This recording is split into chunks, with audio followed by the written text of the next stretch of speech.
పాండవుల ప్రయాణంలోని ప్రతి దశలోనూ తన వైపు ఓటమిని తాను ముందే ఊహించానని ధృతరాష్ట్రుడు సంజయుడికి చెబుతాడు.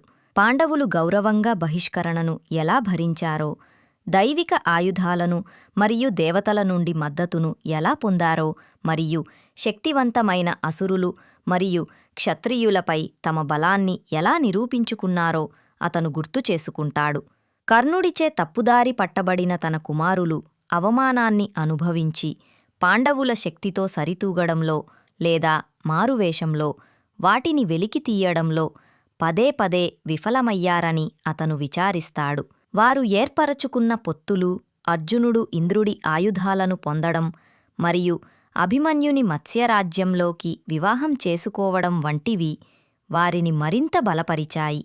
పాండవులకు కృష్ణుడి అచంచలమైన మద్దతును గ్రహించిన ధృతరాష్ట్రుడు తాను విజయంపై ఆశను కోల్పోయానని ఒప్పుకుంటాడు.